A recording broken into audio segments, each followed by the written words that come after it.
49장 33절 말씀입니다. 우리 하나님 말씀 예레미야 49장 33절 말씀입니다. 50장 49장이 아니고 죄송합니다. 50장 33절입니다.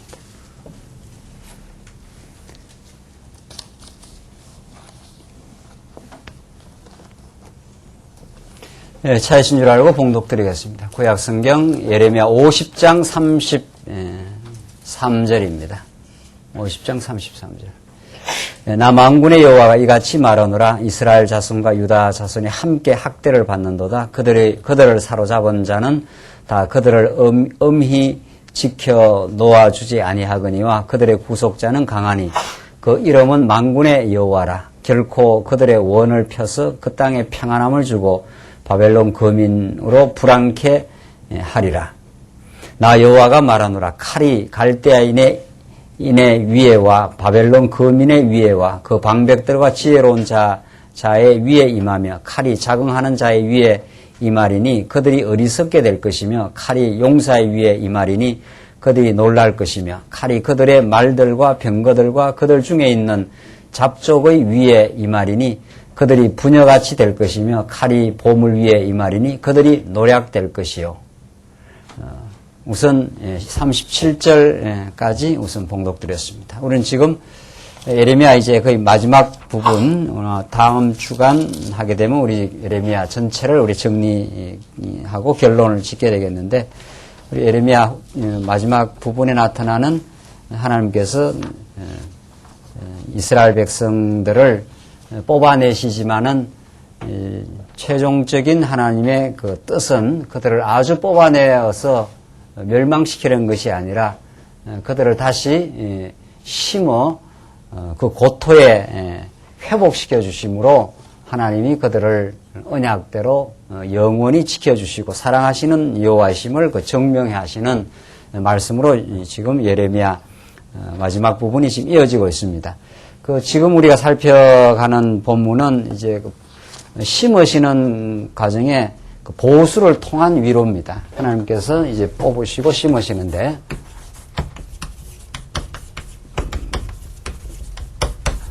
이 심으시는 가운데 세 번째 보수를 통한 위로입니다. 보수를 통한, 이게 이제 마지막 예레미야 마지막 부분에 이제 나타나는데, 지금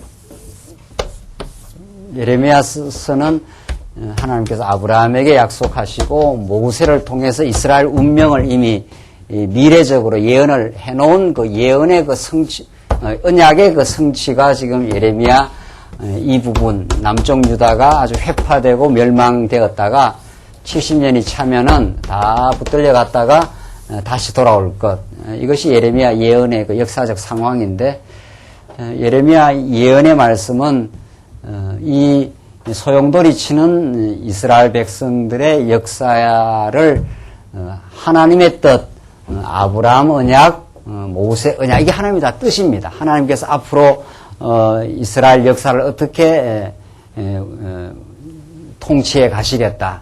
그들을 통치해 가는 가운데 어떤 섭리를 하나님께서 이끌어 가시겠다 하는 것이 하나님의 영원한 그 뜻을 이 언약의 방식으로, 아브라함 언약도 마찬가지고 모세 언약도 마찬가지고 다윗에게도 마찬가지고, 그런 그 언약의 뜻을 이제 하나님께서 이제 밝혀 가시는데, 그것을 통해서 역사를 당신이 주도하시고 역사 가운데 그 고대 근동의 역사, 그 이스라엘 주변의 모든 역사들을 하나님께서 다 통치하시되, 특별히 남쪽 유다 백성들에 대한 특별한 뜻을 가지고 하나님이 섭리해 가신다 하는 것을, 그런 역사에 대한 역사 해석을 예언의 말씀을 통해서 해 주십니다. 그러니까 이게 지금 이 언약 성취의 역사 아닙니까? 이게 역사인데, 지금 현재 이스라엘 백성들의 그 역사에 대해서 언약에 기추어서 하나님께서 이스라엘 백성들을 하늘의 뜻을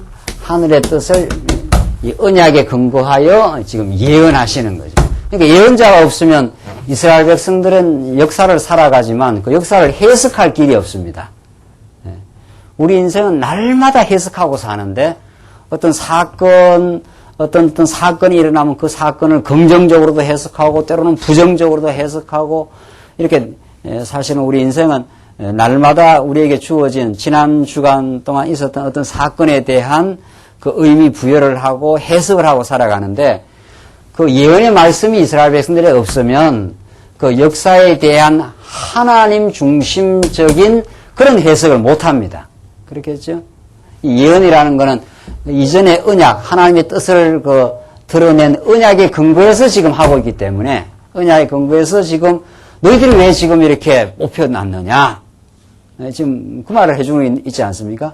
너희들이 뽑혀져가지고 전부 이방 바벨론에 다 산산이 다 흩어지고 쫓겨가는데 너희들의 운명은 어떻게 될 것인가? 그 역사는 어떤 의미를 가지고 있는가? 그 흩어지고 뽑혀져서 다 멸절하고 말 것인가? 그게 아니라 너희들이 70년이 차면 다시 돌아오는 회복의 역사가 있을 것이다. 그것은 너에게 무엇을 가르쳐 주는가? 이런 거죠. 그래서 지금 하나님이 구약시대의 선지자 혹은 예언자를 보내는 것은 지금 이 숨막히는 이 갈등과 소용돌이치는 그 역사를 통해서 하나님이 지금 어떠하신 분이다 하는 걸 지금 해석해 주고 있는 거죠. 그러니까 이 구약을 우리는 율법과 선지 이렇게 말하지 않습니까? 이게 율법과 크게 봐서 율법과 선지 할 때 선지자 하는 것이 그렇게 중요해요. 예수님은 어떤 분인가 이제 이거죠. 이게 이제 구약의 한 그림자인데 우리는 지금 구약의 그림자적 역사와 역사 해석의 예언자의 말씀을 지금 듣고 있는데 이 말씀을 우리가 듣는 이유는 참 선지자 이렇게 되는 거죠. 진짜 선지자 하늘로부터 하나님의 뜻을 우리에게 가르쳐주는 참 선지자의 음성을 우리는 구약의 이 예레미야라는 예언의 음성을 통해서 참 선지자가 행하실 것을 지금 우리가 지금 듣고 있는 거죠. 그런 그리스도의 참 선지자의 말씀을 들어야 여러분과 저의 역사를 우리 교회의 역사를 또 앞으로 우리의 그 되어질 역사를 해석할 수가 있습니다. 이걸 우리가 듣지 않으면은 우리는 그 해석을 하면서 하는 것이 하나님 중심으로 해석하는 게 아니라 자기한테 어떤 유리한 일이 생기면 좋다고 해석했다가 자기한테 좀 어려운 일이 생기면은 다 망했다고 해석을 한다든가 좌절한다든가 뭐 그런 해석을 할 거 아니냐 말이죠. 자, 그래서 오늘 이 선지자가 이제 하나님께서 심으시는데 심기 위해서 그들을 전부 뽑아냈던 완전히 남쪽 유다를 뽑아내고 회파시켰던 바벨론이라고 하는 그 세력, 그 원수를 보복한다 이런 뜻입니다. 원수를 갚아주신다. 이스라엘 백성, 이스라엘 역사 가운데 이 1000년이 넘는 아브라함부터 여기까지니까 1500년, 여기 587년이니까 말입니다. 여기가 아브라함 2000년이니까 약 한 1500년 세월 아닙니까? 이 이스라엘 백성들을 지키고 보호하신 가운데 가장 그 가혹한 역사입니다. 이 시대의 역사가. 뭐 애국의 400년 이것도 대단한 거지만 이건 아예 뭐 나라가 없이 그냥 400년 잡혀 있다가 나온 거지만 이거는 이렇게 뭐 다윗 솔로몬을 통해서 나라가 잘 지어졌지 않습니까? 그 잘 지어진 나라가 완전히 거들나버린 거거든요. 그때 그 사용한 몽둥이가 바벨론입니다. 이 바벨론이 이스라엘 백성이 최대의 대적이고 이스라엘 백성들을 가장 곤혹스럽게 만들었고 왕의 두 눈을 뽑고 그 자식을 현장에서 죽이고 엄청난 재앙과 같은 그 일이 일어난 그 너희들의 원수를 내가 전부 완전히 그러니까 바벨론이라는 나라는 아주 강력한 나라인데 아수르, 바벨론, 헬라, 로마 이렇게 이어져 나가는데 70년 정도밖에 안 됩니다. 이게 세워진 그 기간이 얼마 되지 않아요. 그러나 아주 강력하게 남쪽 유다를 회파하는데 사용했던 이 나라, 이 원수를 예수님이 이 구약의 여호와께서 갚아주셔서 위로해 주신다. 이것이 예수님이 하신 일이죠. 우리를 이 아담 타락 이후 전부 죄 가운데 잠시 가두어 두셨다가 이 죄악 권세 때문에 인생들이 다 괴로운 거거든요. 그랬다가 하나님 예수님을 통해서 완전히 죄악의 세력을 전부 회파시켜서 우리를 알고 승리의 길로 가게 하신다. 아무도 이제 범접하지 못하는 하나님이 자녀로 우리를 선언해 주시는 그런 자녀의 반열에 우리를 두시고 이끌어 가신다 하는 것이 지금 예레미야에 나타난 마지막 그 보수에 대한 멸망 선포입니다. 너희들을 괴롭히는 바벨론을 완전히 깡그리 무너뜨려 버리겠다. 이런 거죠. 그게 얼마나 이스라엘 백성들이 돌아오면서 위로를 받고 이 나라를 완전히 깡그리 무너뜨렸던 바벨론이 무너지는 걸 보고 정말 하나님 여호와십니다. 당신은 우리의 해방자요, 우리의 위로자이십니다. 이것을 깨닫게 하십니다. 하나님께서 그러니까 고통도 주시고 쉽게 말하면 고통도 주시고 위로도 하시는 분입니다. 그것을 우리는 오늘 본문을 통해서 확인할 수 있는데 33절 우리 봉독드린 대로 칼이 임해서 멸하게 하심으로 그할 자가 없게 합니다. 바벨론보다 더 큰 바사왕 고레스가 등장해서 이스라엘을 바벨론을 무너뜨릴 줄을 몰랐는 거죠. 다시 한번 봅시다. 33절 나 만군의 여호와 이같이 말하노라 이스라엘 자손과 유다 자손이 함께 학대를 받는도다. 얼마나 많은 학대를 받았습니까? 학대의 깊이가 깊을수록 그 가한 상처가 클수록 위로가 큽니다. 그러니까 이게 하나님이 하시는 일입니다. 그들을 사로잡은 자는 다 그들을 엄히 지켜 놓아주지 아니하거니와 그들의 구속자는 강하니 그 이름은 만군의 여호와라.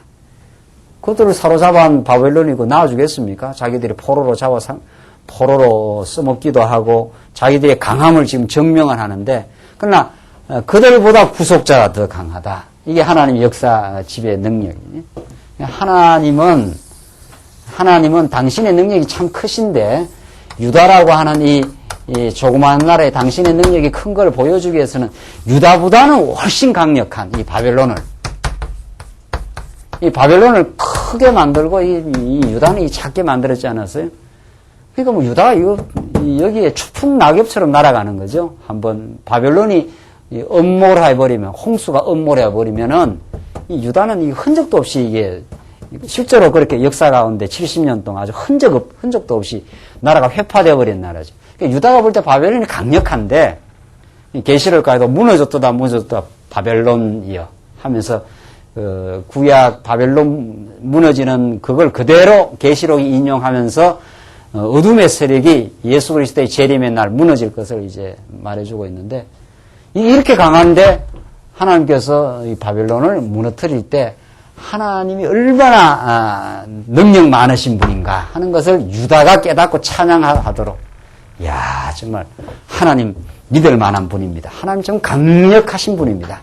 당신의 능력으로 우리를 지킬 수 있는 분이십니다. 이걸 이제 이스라엘 백성들이 깨닫게 됩니다. 그래서 33절 그들의 구속자는 강하니 했지 않았어요? 그 이름은 만군의 여호와라. 결코 그들의 원을 펴서 그 땅에 평안함을 주고 바벨론 거민으로 불안케 하리라. 바벨론을 썰어버리겠다. 지금 그 말을 합니다. 38절 봅시다. 30 조금 지나가서 아까번에 읽었으니까 38절 가뭄이 무리에 임하여 그들을 말리우리니 이는 그 땅이 조악한 신상의 땅이요 그들은 우상에 미쳤음이니라. 그러므로 사막의 들짐승이 실랑과 함께 거기 거하겠고 타조도 거기 깃들 것이요 영영이 거민이 없으며 대대에 거할 자가 없으리라. 싹 쓸어버리겠다. 바벨론을. 지금 그런 말입니다. 나 여호와가 말하노라. 나 하나님이 소돔과 고모라 그 이웃 성읍들을 무너지게 한 것 같이 소돔 고모라를 전부 유황불이 내려와서 싹 썰어버렸던 것처럼 거기 거하는 사람이 없게 하며 그 중에 우가는 아무 인자가 없게 하리라.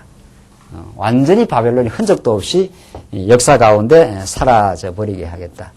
그래서 제국의 흥망성쇠 우리가 지금 늘 확인하는 대로 다니엘이 그걸 더 이제 예레미야 끝나고 에스겔 다니엘 가면 더 그 이방 나라를 멸하시는 하나님 그 강력한 그 나라들이 전부 엑스트라다 지금 그런 뜻입니다. 우리가 늘 지금 하는데 여기에 애굽이 있고 아수르가 있고 바벨론이 있고 바사 제국이 있고 헬라 마지막에 로마 이런 그 기라성 같은 전부 그 제국들 이건 그냥 하나님의 그 실제 모든 우주의 섭리의 그 핵심은 여기에 있는 거죠. 그때마다 하나님께서 엑스트라로 동원해가지고 하나님의 능력을 보여주기도 하고, 뭐 바하사 같은 경우는 해방시키기도 하고, 하나님 쓰는 다 도구들입니다. 도구들. 이 세상 제국들은 그러니까 지금 우리 오늘날 시대도 동일한 거죠. 세상 모든 이루어지는 통치, 지금 주변의 배경, 일반 계시에 이루어지는 역사들은 하나님의 교회가 교회 되기 위한 하나님의 배경이요 엑스트라일 뿐이라. 그 주인공이 누구냐? 근본 주관자는 하나님이시고 이 역사 무대의 주인공은 하나님 백성이라는 거죠.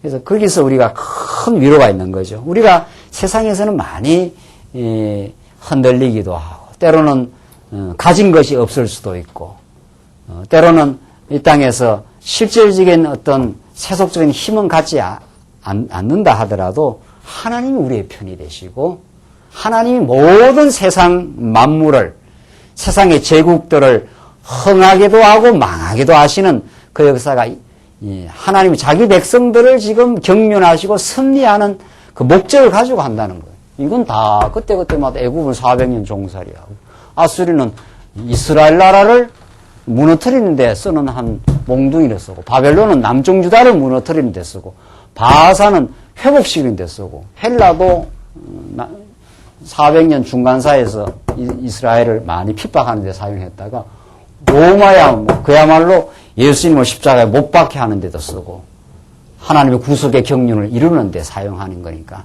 모든 것이 합력해서 하나님이 자기 백성들로 하여금 하나님을 깨닫고 신앙하기에 다 필요해서 다 등장시키는 엑스트라들이다. 우리는 그렇게 역사를 해석하고 있는 거죠, 지금. 예레미야가. 바벨론이 왜 등장했는 줄 아느냐? 그 바벨론 부러워하지 말라. 바벨론 그 굉장한 세력 아니다. 너희들이 볼 때 굉장한 세력처럼 보이지만은 그것을 다 배후에서 지금 하나님이 주관하고 계신다. 너희들은 반드시 돌아오게 돼 있다. 역사의 긍정성을 말해주고 있는 거죠. 역사의 소망을 말해주고. 그 실제 역사는 고통이에요.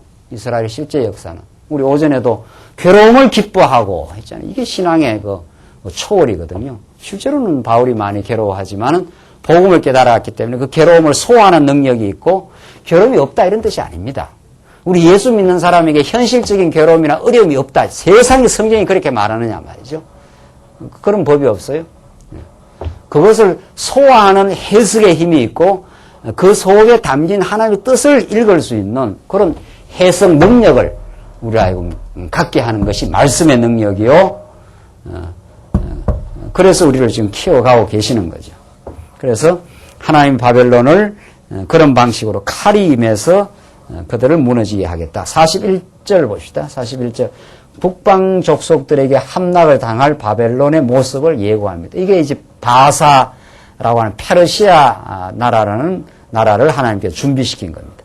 보라, 한 족속이 북방에서 이 한 족속이 바사 나라인데 북방에서 오고 큰 나라와 여러 왕이 격동을 받아 땅끝에서 오나니 큰 나라와 여러 왕이 격동을 받아서 그러니까 세상의 군왕들이 마음이 격동받아서 이렇게 나라를 세우고 나라가 크고 하는 게 이 저절로 되는 게 하나도 없다 이 말이죠.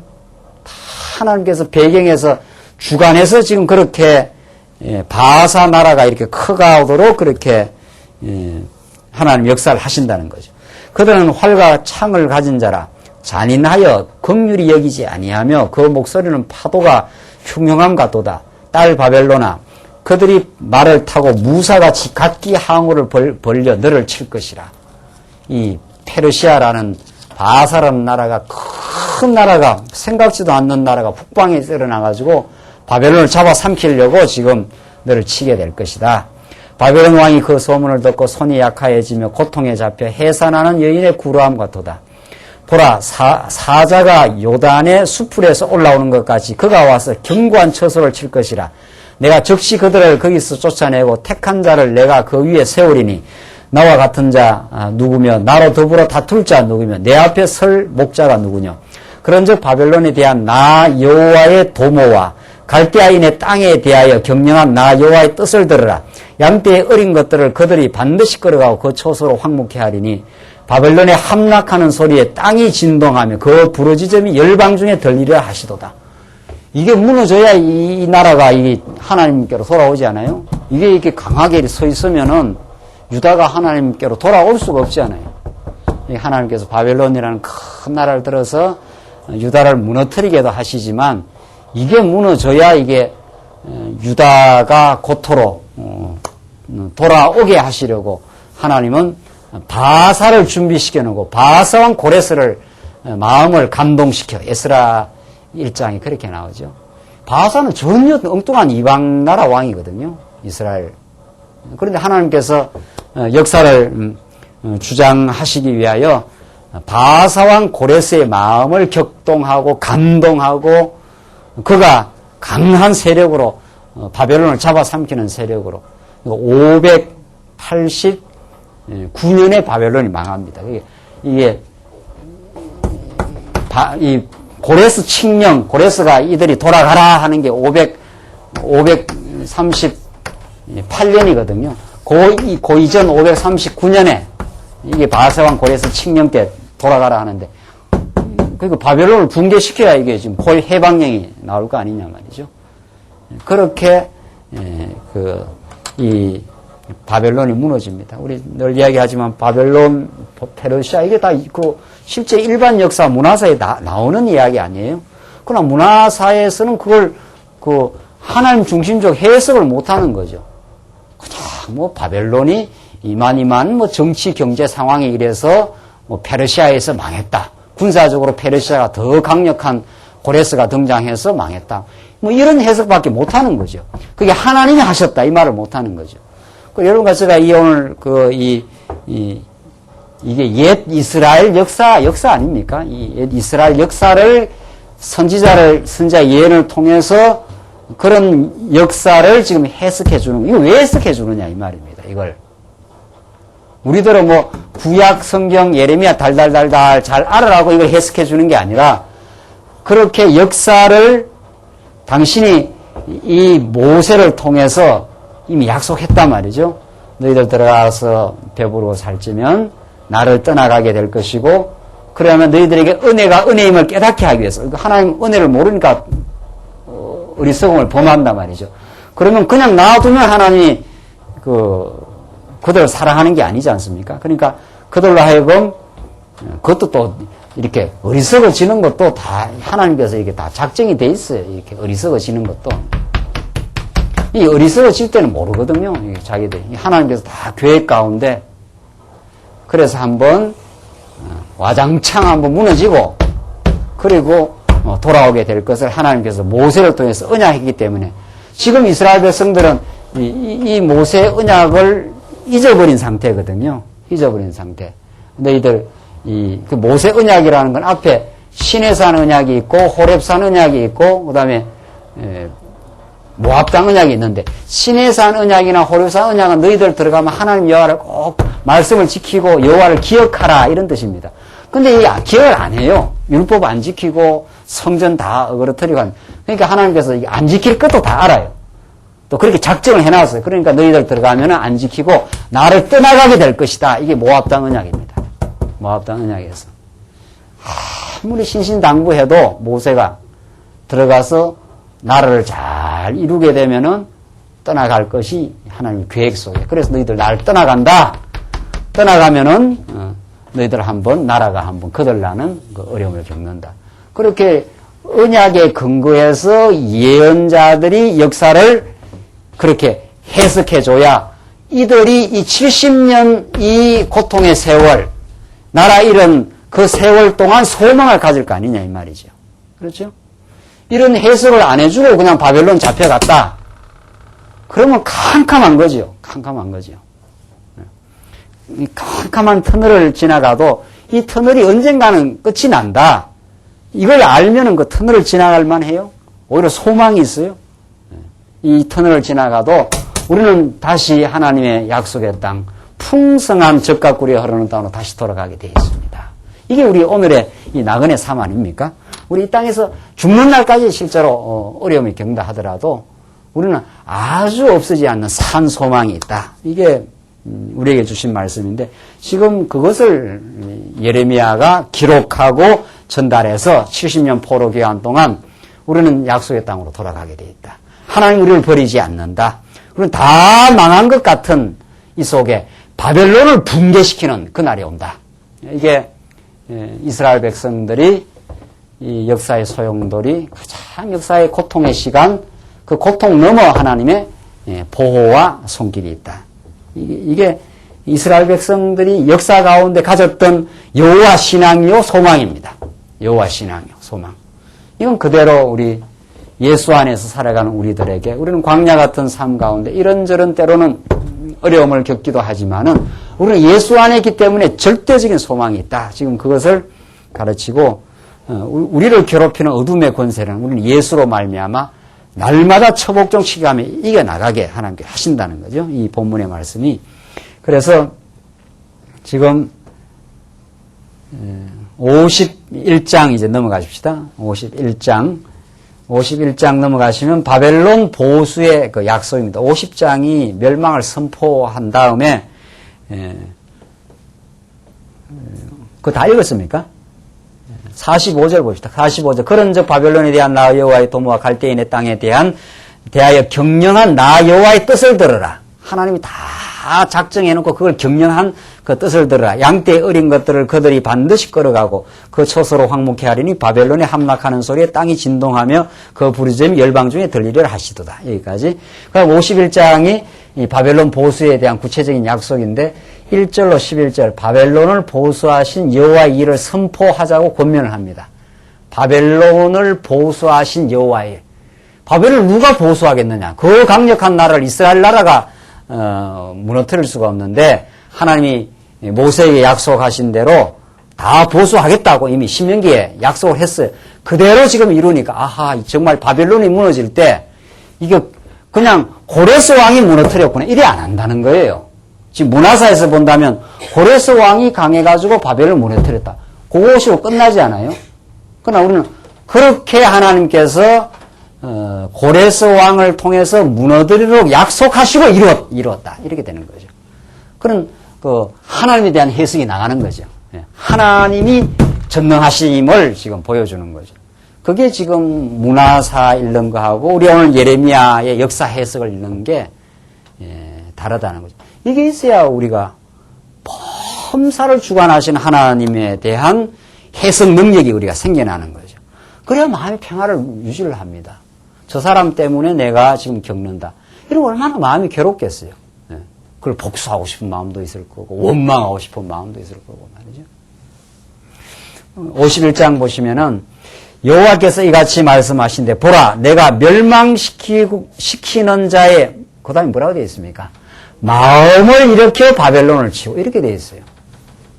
자, 이 바벨론이 여기 있는데 바벨론보다 더 큰 나라가 이게 바하사왕 고레스가 등장하잖아요.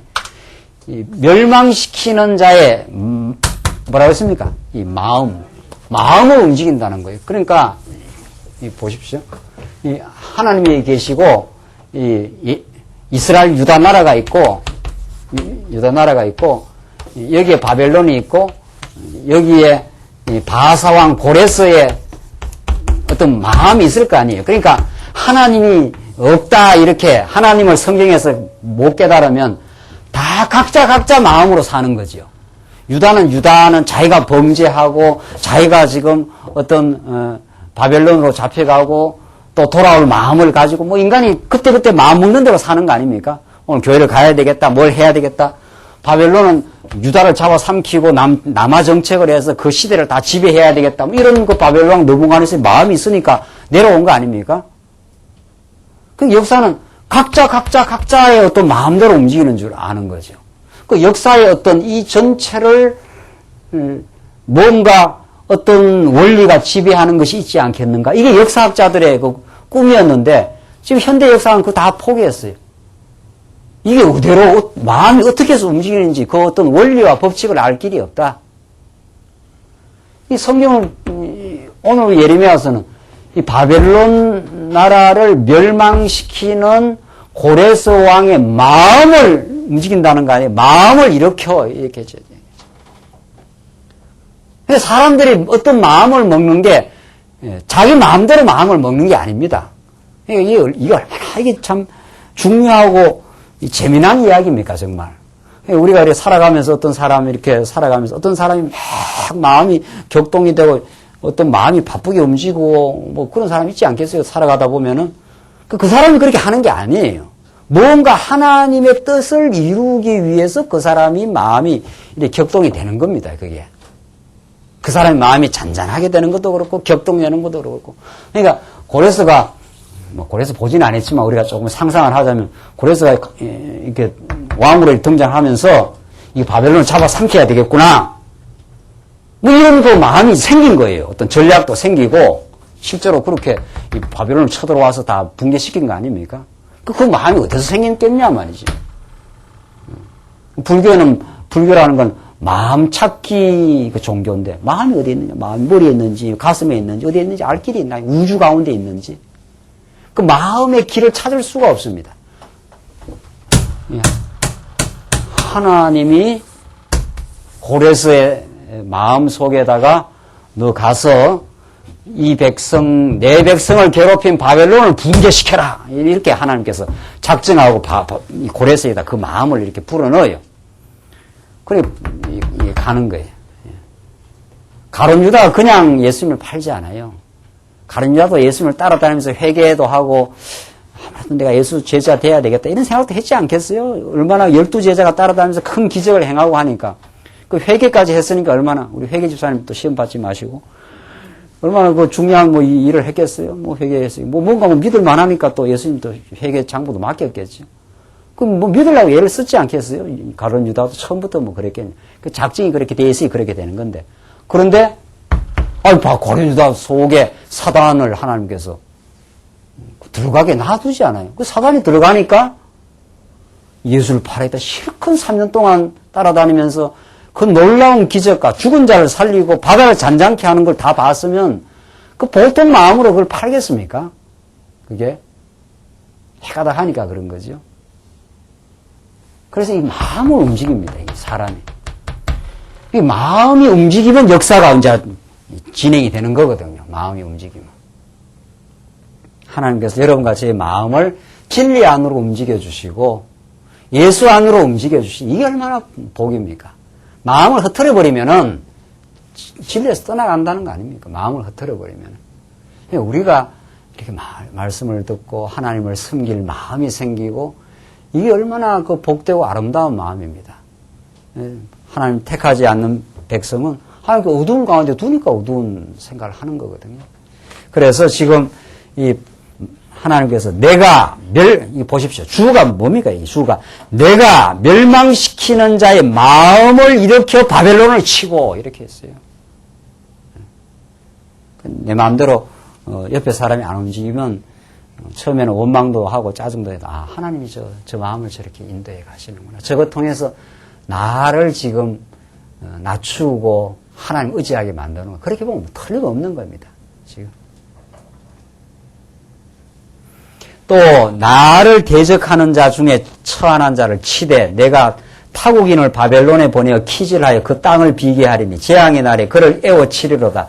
활을 당기는 자를 향하여 갑주를 갖추고 선자를 향하여 쏘는 자는 그 활을 당길 것이라. 그 청년들을 아끼지 말며 그 군대를 진멸하라. 무리가 갈대아인의 땅에서 죽임을 당하여 엎드러질 것이요 그 거리에서 찔림을 당한 자가 엎드러지리라 하시도다. 다 갈대아인의 땅에서 하나님께서 그 갈대아인, 바벨론 같은 말입니다. 그들을 다 붕괴시킬 멸망시키자의 마음을 하나님께서 일으킨다는 거예요. 5절 봅시다. 껴서 보시면 대저 이스라엘과 유다가 이스라엘의 거룩한 자를 거역함으로 죄가가 땅에 가득하나 하나님 만군의 여호와에게 버림을 입지 뭐라고 했습니까? 아니하였나니. 바벨론만 이게 엉터리가 아니에요. 남쪽 유다도 엉터리예요. 이들도 행위로 말하면 다 멸망받아서 아주 바벨론은 싹쓸어고 끝나지 않아요? 바벨론은 나타났다가 하나님을 대적한 유다 백성을 대적했기 때문에 궁극적으로 하나님을 대적한 존재라서 역사 가운데 싹 쓸어버렸지 않았어요. 그럼 유다는 예쁘고 잘난 행동을 해서 하나님이 고토로 돌아오게 하느냐? 그게 아니라는 거예요. 유다야말로 열방보다도 더 악하다면 악합니다. 이 사람들이야 뭐 하나님 원래 모르니까 하나님을 대적하고 자기들이 신인 줄 알고 착각하고 살지만 유다 백성들이 하나님이 얼마나 보호하고 은혜를 베풀어 줬고 다윗을 통해서 나라를 세워주고 성전 솔로몬에서 성전을 다 만들어줘서 은혜를 보호하게 하고 율법까지 다 줘가지고 그거 꼭 지켜라. 이렇게 자상하게 했는데도 범죄하잖아요. 그러니까 그 행위로 말하면 썰어버려야 될 건 유다입니다. 알고 보면은. 탕자가 돌아오니까 그 형이 불평불만도 할 만하잖아요. 저 인간은 아버지 재산 다 홀랑 탕진하고 형편없이 돌아왔는데 이렇게 된 거죠. 그러나 아버지는 그 아들의 행위를 보지 않습니다. 아들의 존재를 사랑합니다. 그 행위를 봐서 아들이 되는 게 아닙니다. 그 존재를 사랑하고 그 존재를 받아주는 거죠. 여러분과 저가 행위를 하나님 앞에 곱게 해서 지금 받아준 게 아닙니다. 행위하고 관계없이 우리 존재를 우리 그대로를 받아줍니다. 이게 지금 남쪽 유다에게 베푸시는 오늘 본문에 나오는 대로 그 하나님 만군의 여호와에게 버림을 입지 아니하나니 바벨론을 싹 버려버리지만은 하나님은 유다는 안 버린다 이런 뜻이죠.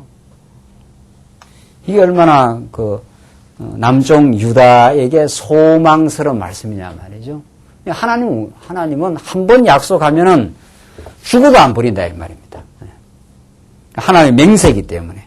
6절 바벨론 가운데서 도망하여 나와서 각기 생명을 구원하고 그의 죄악으로 인하여 끊침을 보지 말지어다. 이는 여호와의 보수의 때니 그에게 보복하시리라.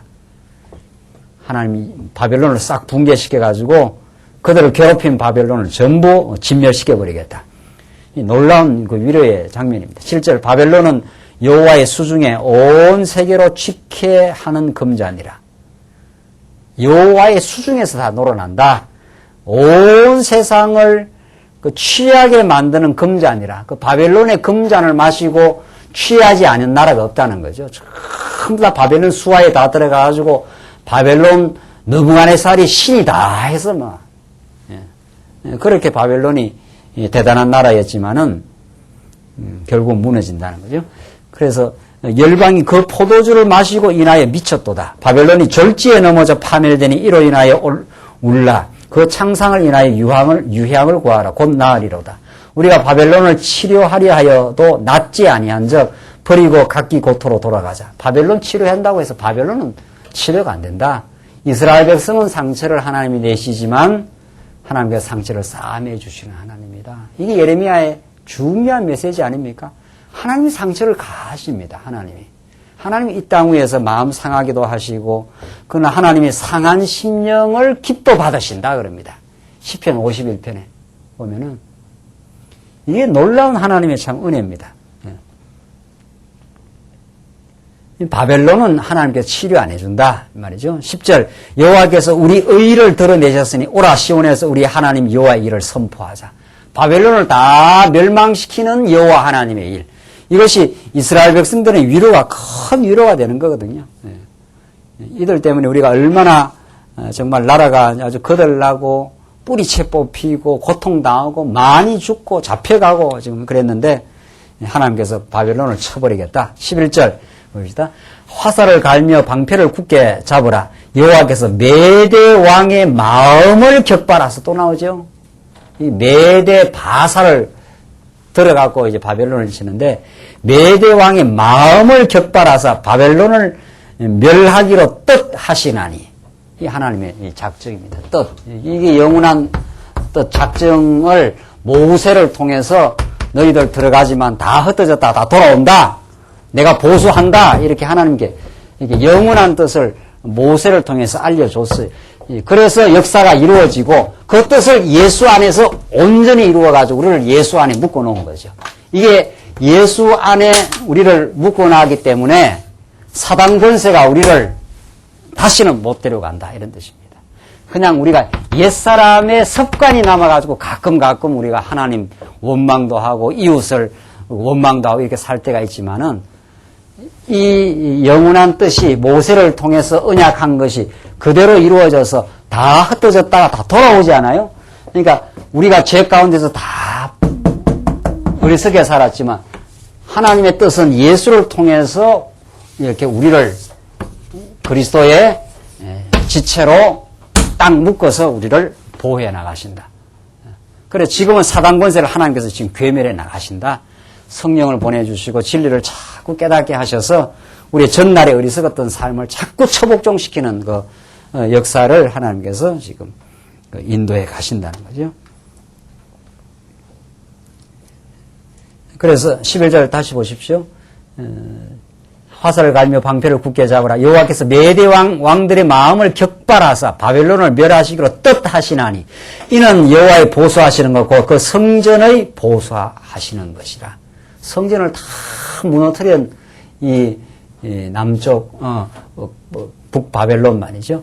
그들을 하나님께서 다 보수하여 그 폐허가 된 땅에 다시 성전이 짓는 역사. 이게 예수님 십자가에 어둠의 모든 권세들이 합동해서 예수를 십자가에 무너뜨려 자기들이 어둠이 승리했다 이렇게 한 거죠. 십자가에 못 박고는 조롱했지 않았어요? 예수님을 십자가에 묶어놓고 네가 메시아면 한번 내려와 봐라 하고 다 옷을 다 갈기갈기 찢어갖고 가져가고 머리에 가시면류관 씌우고 옆에 옆구리에 창을 찌르고 그렇게 자기들이 세상의 주관자다 어둠이 그렇게 했단 말이죠. 다 무너졌지 않았어요? 그러나 3일 만에 예수님은 다시 살아나고야 맙니다. 그래서 사망 권세를 다 폐하시고 생명이 사망을 삼켜버렸다고 하잖아요. 이 역사를 지금 그림자적으로 지금 메대왕의 마음을 격발시켜가지고 바벨론을 붕괴시키는 장면은 장차 메시아가 와서 우리를 어둠의 권세에서 완전히 건져내겠다. 우리는 그런 그 메시아의 통치와 사랑 속에 지금 보호를 받고 있습니다. 12절 보시면은 바벨론 성벽을 향하여 길을 세우고 튼튼히 지키며 파수꾼을 세우며 복병을 베풀어 방비하라. 이는 여호와께서 바벨론 거민에 대하여 말씀하신 대로 경영하시고 행하심이라. 하나님은 말씀하시면 언약하시면 그대로 경영하고 그대로 행한다. 이 하나님의 능력의 손길을 누가 감당하겠느냐 지금 이 말입니다. 많은 물가에 거하여 재물이 많은 자여 내 탐남의 한정 내 결국이 이르렀도다. 만군의 여호와께서 자기로 맹세하시되 내가 진실로 사람을 황충같이 내게 가득히 하리니 그들이 너를 향하여 소리를 높이리라 하시도다. 여호와께서 그 권능으로 땅을 지으셨고 그 지혜로 세계를 세우셨고 그 명철로 하늘들을 펴셨으며 그가 목소리를 발하신즉 하늘에 많은 물이 생기나니 그는 땅끝에서 구름이 오르게 하시며 비를 위하여 번개하게 하시며 그 곳간에서 바람을 내시거늘 사람마다 우준하고 무식하도다. 금장색마다 자기의 만든 신상으로 인하여 수치를 당하나니 이는 그 부어 만든 우상은 거짓이요 그 속에 생기가 없음이라. 그것들은 헛것이요 망령되이 만든 것인즉 징벌하시는 때에 멸망할 것이나 야곱의 분깃은 이같이 아니하시니 그는 만물의 조성자요 이스라엘은 그 산업의 지파라. 그 이름은 만군의 여호와시니라. 하나님이 권능으로 모든 세상을 창조하고 지금 바람과 비와 모든 걸 다 인도하셔서 하나님이 다 주관하시고 우상은 다 헛거다. 우상은 너희들이 섬겼던 우상 바벨론이 섬겼던 우상들은 그것이 너희들에게 생기와 생명을 주지 않는다. 그러나 야곱의 분깃은 하나님이 너희의 분깃이 되어서 너희를 지키고 보호해 가신다. 오늘날 이 세상이 그야말로 세속주의, 과학주의가 만연돼 가지고 이 세상이 다 그냥 자연이 돌아간다는 거예요. 하나님이 통치하시는 게 아니고 이 자연과학 하는 게 그런 거 아닙니까, 이게? 이 자연과학이라는 게, 자연과학이라는 건 자연을 넘어선 하나님을 부정한다, 이런 뜻입니다, 자연과학은. 이 서구 자연과학도 마찬가지고, 이 동양, 이 자연주의자들도 마찬가지고. 하나님 없이 세상이 그냥 돌아간다는 거예요. 성경은 그렇게 말 안 해요, 성경은. 바람의 길과 번개와 하나님이 목소리를 명하시고 하면은 전부 세상 만물을 바벨론의 역사를 고레스 왕의 등장을 자연의 모든 섭리를 하나님이 통치하시고 주관하신다. 그분이 다 인도를 하시고 그분에게 경외하고 살아가는 것이 그 인생의 가치다. 지금 예레미야는 역사와 자연 만물을 주관하시는 하나님을 그렇게 지금 표현을 하고 있습니다. 20절 보십시다. 20절로 26절 보시면 열방을 치는데 병기로 쓴 바벨론을 파신다고 합니다. 열방을 치는데 다 도구로 병기로 썼다. 바벨론을. 그걸 지금 밝힙니다. 여호와께서 가라사대 너는 나의 철퇴 나의 곧 병기라.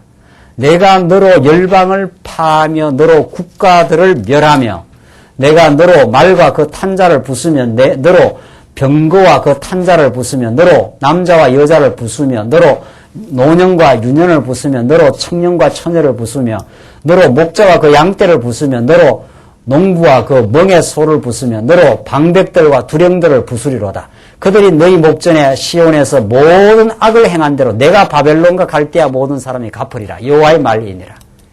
이 바벨론을 하나님께서 병기로 철퇴로 써가지고 철퇴라는 게 이게 아주 뭐 강한 벽을 막 무너뜨릴 때 쓰는 거 아닙니까?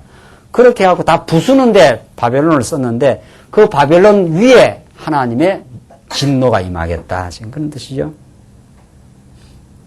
이 하나님의 남쪽 유다를 부수는데 철퇴로 썼던 바벨론을 하나님이 다시 무너뜨려가지고 하나님만이 역사의 그 주관자임을 지금 보여주고 남쪽 유다를 보호하시는 분이라는 걸 지금 가르쳐 주는 거죠. 그래서 25절 나 여호와가 말하노라 온 세계를 멸망에 사나 너 보라 나는 내 대적이라 나의 손을 내 위에 펴서 너를 바위 위에서 굴리고 너로 불탄산이 되게 할 것이니 사람이 내게서 짐 모퉁이 돌이나 기초돌을 취하지 아니할 것이요 너는 영영의 황무지가 될 것이니라. 여호와의 말이니라. 이렇게 강한 철퇴로 쓴 온 나라들을 다 무너뜨린 그 바벨론이 애굽도 무너뜨리고 다 무너뜨린 거거든요. 그 중에 하나 유다를 무너뜨렸는데 이 바벨론 위에 하나님의 손이 임하면 그 바벨론이 영영의 황무지가 되어버린다. 이게 하나님이 온 세상을 통치하시며 그 가운데 남쪽 유다를 교육하고 계시는 하나님. 이것이 지금 역사 해석입니다. 그러니까 6.25는 누가 일으켰습니까? 6.25는 김일성이와 소련이라고 하는 그 당대 소련이라고 하는 공산 세력이 합작해서 우리 남한을 아주 초토화를 시켰잖아요. 수백만의 사람이 죽고 말이죠.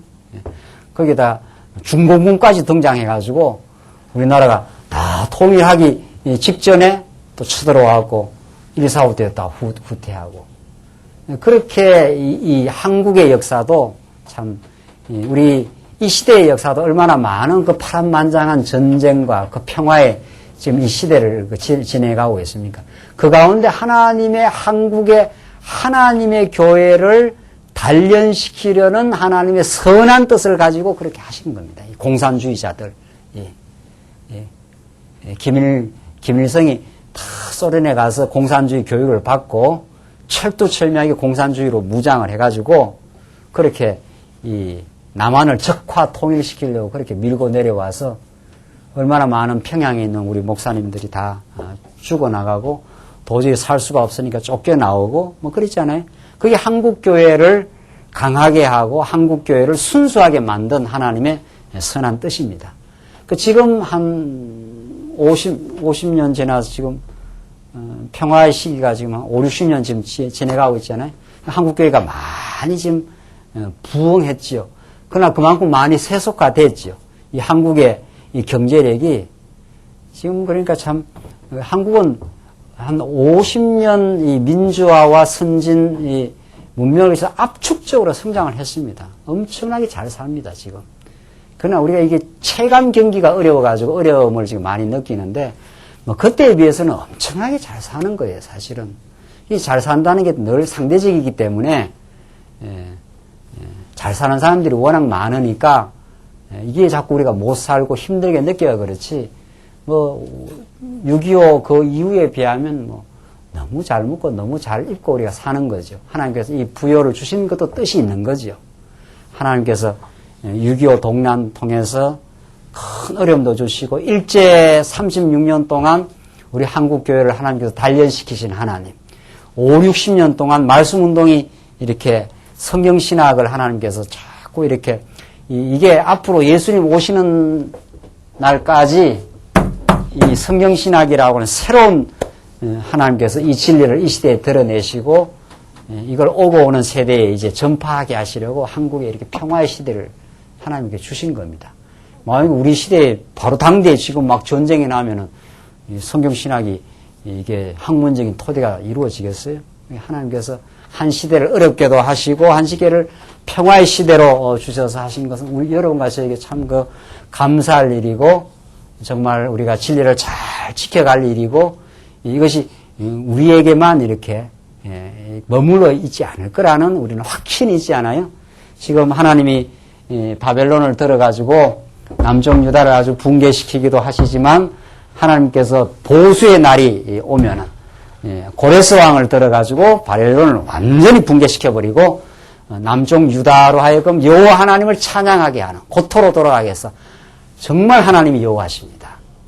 하나님은 역사의 진정한 주관자시요 우리를 역사 가운데 주인공으로 우리를 보호하셨습니다. 이게 우리 에스라 느헤미야에 돌아와서 성전 짓고 성광 지으면서 이스라엘이 얼마나 감격하고 찬양했던 걸 우리 역사에서 알 수가 있습니다. 우리 결론, 우리 오늘의 우리 이 결론을 지으시죠. 그래서 27절 보시면 27절 땅에 길을 세우며 열방 중에서 나팔을 불어서 열국을 예비시켜 그를 치며 아라락과 민니와 아스그나스 나라를 불러 모아 그를 치며 대장을 세우고 그를 치되 산한 황충같이 그 말들을 몰아오게 하라. 열국 곧 메대인의 왕들과 그 방백들과 그 모든 두령과 그 관할하는 모든 땅을 예비시켜 그를 치게 하라. 메대인의 왕들을 하나님께 다 준비시켜가지고 때가 되면 바벨론 붕괴시켜 하게 되면 메대인 왕들이 등장한다는 거죠. 그래서 29절 땅이 진동하며 고통하나니 이는 나 여호와가 바벨론을 쳐서 그 땅으로 황무하여 거민이 없게 할 경령이 있었습니다. 하나님의 경령, 뜻이 딱 서 있기 때문에 바벨론은 잠깐 나타났다가 그 역할이 수행이 끝나면 사라진다. 30절 바벨론의 용사는 싸움을 거치고 그 요새에 머무르나 기력이 쇠하여 여인같이 되며 그 거처는 불타고 그 문빗장은 부러졌으며 보발군이 달려 만나고 사자가 달려 만나서 바벨론 왕이 고하기를 그 성읍 사방이 함락되었으며 그 모든 나라를 빼앗겼으며 갈밭이 불탔으며 군사들이 두려워하더이다 하리라. 만군의 여호와 이스라엘의 하나님이 같이 말씀하시되 딸 바벨론은 때가 이런 타작마당과 같은지라 미구의 추수 때가 이르리라 하시도다. 바벨론 왕 느부갓네살이 나를 먹으며 나를 멸하며 나로 빈그릇이 되게 하며 용같이 나를 삼키며 나의 좋은 음식으로 그 배를 채우고 나를 쫓아내었으니 나와 내 육체에 대한 잔악이 바벨론에게 돌아가기를 원한다고 시온 거민이 말할 것이요. 시온 거민 이스라엘 백성들 아닙니까? 바벨론 우리를 와서 다 잡아삼켰지만은 그 모든 것들이 바벨론에게 돌아간다. 이제 원수를 갚는 날이 온다. 이런 말이죠. 내 피 흘린 죄가 갈대아 거민에게로 돌아가기를 원한다고 예루살렘이 말하리라. 그러므로 여호와께서 이같이 말씀하시되 보라 내가 내 송사를 듣고 너를 위하여 보수하여. 송사는 뭡니까? 하나님에게 고소하는 거예요. 하나님 우리 바벨론에 의해서 너무 많이 당했습니다. 하나님이 이 송사를 들으시고 우리의 원한을 갚아 주시옵소서. 이게 신원하시는 여호와 하나님입니다. 이게 이 유다는 바벨론에 의해서 말할 수 없이 당한 거거든요. 그 송사를 하는 겁니다. 이게 기도입니다. 그러니까 기도. 우리 지금 수요일날 욥기서를 배우고 있는데 엘리바스가 욥한테 와서 너 범죄했으니까 너 망하지 않았느냐. 욥은 말할 수 없는 지금 고통을 겪고 있습니다. 탄식하고 어찌할 바를 모르고 고통 가운데 있고 하나님 앞에 내가 어떻게 이런 지금 지경에 당했습니다. 하나님은 유다 편이었고 욥의 편이었습니다. 하나님은 이 강력한 바벨론 편이 아닙니다. 내가 약할 그때가 곧 강함이라. 이게 우리의 신앙의 그 놀라움입니다. 우리는 세상에서 강하게 되기를 원하고 강하면은 우리가 힘이 센 것 같지만 하나님은 유다를 작게 만들었고 신음하게 만들었고 지금 하나님 이 어려움을 하감하여 주시옵소서라고 이 송사를 하는 거거든요. 이게 우리의 기도입니다. 이 기도를 반드시 들으십니다. 하나님 우리의 고통과 어려움을 잘 하감하셔서 그 신원하시는 날이 있다. 이게 하나님께서 우리를 지키시고 보호하는 날입니다. 하나님 그 은혜의 보호 속에 우리가 죄악 권세를 예수님이 이미 2000년 전에 다 진멸하셨고 우리를 그 은혜의 장중에 지금 보호하시면서 하나님 인도해 가십니다. 이 약속된 하나님의 사랑과 보호, 이 하나님이 원수를 갚아주겠다. 죄악 권세를 완전히 진멸하고 우리를 지켜주시겠다는 하나님의 약속은 신실하고 우리의 삶 속에 함께 하십니다. 기도하십시다. 우리 자비하신 하나님 아버지, 우리를 예수 안에 한 지체로 우리를 묶어주셔서 우리 전날에 죄악 가운데서 얼마나 많이 시달리고 허탄한 일을 추구하며 욕망에 사로잡혔던 우리 인생들의 삶을 굽어 살피시고 우리들의 신음과 탄식을 들으시고 우리를 의롭다 해 주실 뿐 아니라 우리를 그리스도 안에서 영혼을 보호하시고 이제 강건케 하시려고 말씀을 공급해 주심을 감사합니다. 우리의 삶 속에서 경험하는 모든 일들과 연단 속에 하나님이 우리를 향하신 선한 뜻과 그 사랑을 읽어내고 우리 넉넉히 승리해가는 우리의 삶 되게 하시옵소서. 예수님 이름으로 기도하옵나이다. 아멘.